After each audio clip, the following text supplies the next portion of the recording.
A few moments later.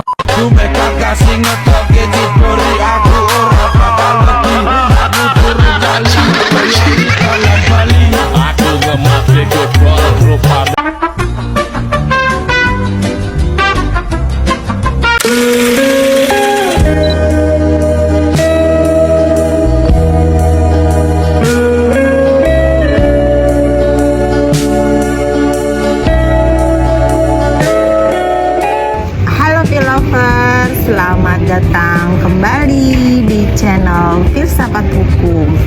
Saya Herlin Silitonga dengan NIM 2111020500338. Kali ini saya bersama teman-teman saya, ada Muhammad Nurul Komsin, kemudian ada Muhammad Sahril Mamora, kemudian ada Agnes dan ada Marisa. Hari ini kita akan membahas salah satu mazhab tertua dan paling fundamental dalam filsafat hukum, yaitu mazhab hukum alam. Sebuah ide yang sudah ada sejak ribuan tahun lalu yang meyakini bahwa ada hukum yang lebih tinggi dari hukum buatan manusia. Apa sih sebenarnya hukum alam itu? Mengapa disebut universal dan abadi? Dan apakah ia masih relevan di area hukum positif modern saat ini? Nah, untuk mengupas tuntas dasar-dasarnya, mari kita sambut pembicara kita yang pertama, yaitu Muhammad Nurul Komsin, yang akan membawa kita ke akar sejarah mazhab hukum alam. Untuk Komsin, waktu dan tempatnya kami persilahkan. Baik, terima kasih saudara moderator atas waktunya. Perkenalkan, nama saya Muhammad Nurul Komsin, NIM 2111020500262. Untuk saat ini, kesempatan ini saya mau menjelaskan hukum alam. Apa itu hukum alam? Hukum alam adalah mazhab hukum alam itu pandangan yang menyatakan bahwa hukum tidak hanya berasal dari perintah penguasa, tetapi juga bersumber dari kebenaran moral, keadilan, dan kodrat alam semesta dan manusia. Secara historis, akarnya bisa kita lacak jauh ke Yunani kuno, seperti Stoa misalnya, percaya bahwa hukum alam adalah rasio ilahi yang menjiwai alam semesta, dan tugas manusia adalah hidup selaras dengan alam dan akal. Di Romawi, Cicero menegaskan bahwa hukum alam adalah akal yang benar sesuai dengan alam, universal dan abadi, tidak dapat diubah serta ditanamkan oleh Tuhan. Pada intinya, hukum alam memiliki dua sifat utama. Yang pertama, abadi. Yang kedua, universal. Ia berlaku di mana saja dan kapan saja, tidak terikat oleh ruang dan waktu. Hukum alam merupakan hukum yang tidak tertulis, yang bisa kita temukan melalui sehat atau wahyu dan fungsinya adalah sebagai batu penguji. Bagi hukum positif itu bisa sebagai batu penguji. Jika hukum positif bertentangan dengan keadilan fundamental dalam hukum alam, maka hukum positif itu dianggap tidak sah. Namun seiring berjalan waktu, mazhab hukum alam ini terpecah menjadi dua aliran besar, tergantung pada sumber utama hukum alam itu sendiri. Yang pertama itu irasional, yaitu hukum dari Tuhan. Yang kedua, hukum teologis, yaitu hukum dari akal manusia. Setelah era klasik, pandangan teologis muncul sangat dominan dari abad pertengahan. Mungkin itu saja ya, pandangan dasar terkait mazhab hukum alam ini. Selanjutnya akan dilanjutkan oleh saudara Syahril Mamora. Ya, sebelumnya saya ucapkan terima kasih kepada saudara Komsin atas waktunya, dan di sini mungkin saya lanjut tentang mengenai kealiran hukum alam rasional. Sebelum saya lanjut, perkenalkan saya dengan Muhammad Syahril Mamora dengan nomor NIM 211010 250230. Oke, kita lanjut tentang mengenai aliran hukum alam irasional atau yang dikenal sebagai teologis. Aliran ini meyakini bahwa sumber hukum alam adalah Tuhan secara langsung atau wahyu ilahi. Tokoh sentral dari aliran ini adalah Santo Thomas Aquinas, atau di abad ke-13 beliau mengintegrasikan pemikiran Aristoteles dengan ajaran Kristen. Aquinas menjadi hukum menjadi 4 jenis yang dikenal sebagai lex. Oke, yang pertama yaitu lex aeterna atau hukum abadi. Rasio Tuhan yang mengatur segala sesuatu, kita hanya bisa mengetahuinya sebagian. Yang kedua, lex divina atau hukum ilahi, bagian dari lex aeterna yang diwahyukan Tuhan, misalnya melalui kitab suci. Yang ketiga, lex autheralis atau hukum alam, penjelasan dari lex aeterna ke dalam rasio manusia.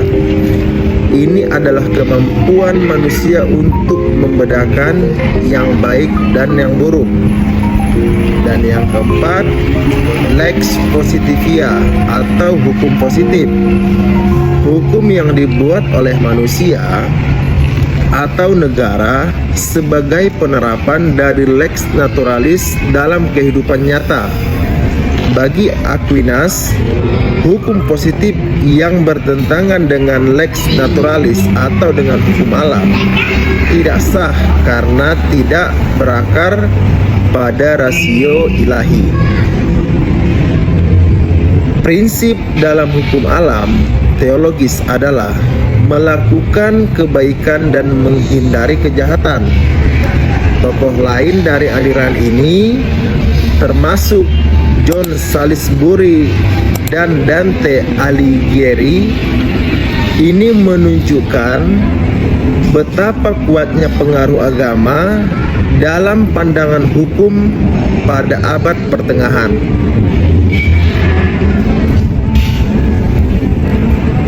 Mungkin sampai di situ pembahasan saya, mungkin dilanjutkan oleh saudari saya Agnes Fau. Oke, thank you untuk kesempatannya kali ini. Sebelum saya melanjutkan untuk membahas tentang filsafat hukum ini. Sebelumnya perkenalkan, nama saya Agnes Murti Hayati Fau dengan NIM 211010250244. Oke, menarik sekali dari pembahasan Bang Nora sebelumnya yang tentang konsep Lex dari Aquinas. Namun setelah abad pertengahan, pandangan hukum alam bergeser tajam ke arah yang lebih sekuler dan ilmiah yang kita sebut aliran hukum alam rasional. Aliran ini muncul bersamaan dengan munculnya Renaissance dan pencerahan, di mana otoritas gereja mulai digantikan oleh otoritas akal ataupun rasio manusia. Mereka percaya bahwa hukum alam dapat sepenuhnya diturunkan dan dipahami hanya melalui penalaran rasional manusia, terlepas dari perintah atau kehendaknya Tuhan. Tokoh kunci dalam transisi ini adalah Hugo de Groot atau Grotius di abad ke-17. Grotius dijuluki sebagai Bapak Hukum Internasional. Ia menyatakan sebuah tesis radikal, hukum alam akan tetap berlaku bahkan jika Tuhan tidak ada. Bagi Grotius, hukum alam adalah produk dari kodrat sosial manusia dan akal sehat manusia. Prinsip-prinsip hukum alam seperti menepati janji, menghormati hak milik orang lain, dan memberikan ganti rugi adalah hal-hal yang dapat kita temukan dan yakini kebenarannya melalui akal kita. Lanjut, untuk tokoh-tokoh lain yang termasuk dalam aliran rasional ini antara lain John Locke dengan teori yang alamiah atau hak hidup, kebebasan dan milik, serta Immanuel Kant yang menekankan imperatif kategoris. Singkatnya, pada aliran rasional, akal manusia adalah lentera utama untuk menemukan keadilan universal. Mungkin demikian dari penjelasan saya. Akan dilanjutkan kembali oleh saudara saya Marisa. Terima kasih. Ya, terima kasih Agnes atas kesempatannya. Perkenalkan, nama saya Marisa Sulpi dengan NIM 211010250211. Di sini saya akan melanjutkan pembahasan dari Agnes sebelumnya mengenai fungsi, relevansi, dan kritiknya. Setelah kita melihat sejarah dan dua alirannya, lantas apa fungsi dan relevansi mazhab hukum alam di dunia hukum modern saat ini? Pertama, hukum alam berfungsi sebagai ideal dan pedoman moral bagi hukum positif. Ia menjadi standar etika tertinggi. Kedua, sebagai instrumen dalam perubahan hukum. Misalnya dalam sejarah Romawi, hukum alam dipergunakan untuk mengubah hukum sipil yang kaku menjadi sistem yang lebih luas dan kosmopolitan. Relevansi terbesarnya ada pada konsep hak asasi manusia. Ide bahwa manusia memiliki hak-hak yang melekat sejak lahir yang tidak diberikan oleh negara dan tidak dapat dicabut oleh hukum positif. Adalah warisan murni dari hukum alam rasional. Hukum internasional seperti Deklarasi Universal HAM juga berakar dari prinsip-prinsip universal ini.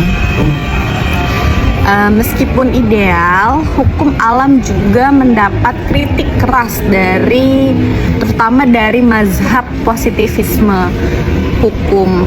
Kritik utamanya adalah hukum alam itu terlalu abstrak dan ambigu. Apa yang dianggap adil oleh satu orang atau masyarakat bisa berbeda dengan yang lain. Hukum alam dianggap sebagai hukum yang kosong karena isinya bisa diisi oleh siapapun untuk membenarkan kepentingannya. Namun, terlepas dari kritik tersebut, mazhab hukum alam tetap vital. Ia terus mengingatkan kita bahwa hukum harus selalu mengejar nilai keadilan dan moralitas yang universal, dan tidak boleh hanya menjadi instrumen kekuasaan belaka. Seperti itu. Hanya itu penjelasan dari kami moderator. Selanjutnya kami serahkan kembali pada moderator. Wah, diskusinya sangat mencerahkan. Kita telah menelusuri bagaimana mazhab hukum alam berevolusi dari Yunani kuno melalui Lex Aquinas yang teologis hingga tesis rasional Grotius yang akhirnya melahirkan konsep HAM. Intinya mazhab hukum alam mengajarkan kita bahwa satu, ada standar moral atau keadilan yang universal dan abadi. Kemudian yang kedua, hukum harus berakar pada standar tertentu, baik yang bersumber dari Tuhan maupun dari akal manusia, irasional ataupun rasional. Kemudian yang ketiga, hukum alam bertindak sebagai penguji bagi validitas hukum positif. Terima kasih kepada semua pembicara. Semoga video ini memberikan pemahaman yang komprehensif. Jangan lupa like, komen, dan subscribe. Kemudian tulis di kolom komentar menurut Anda apakah hukum positif di negara kita sudah berjalan dengan prinsip hukum alam. Sampai jumpa di episode Filsafat Hukum berikutnya. Salam filosofer.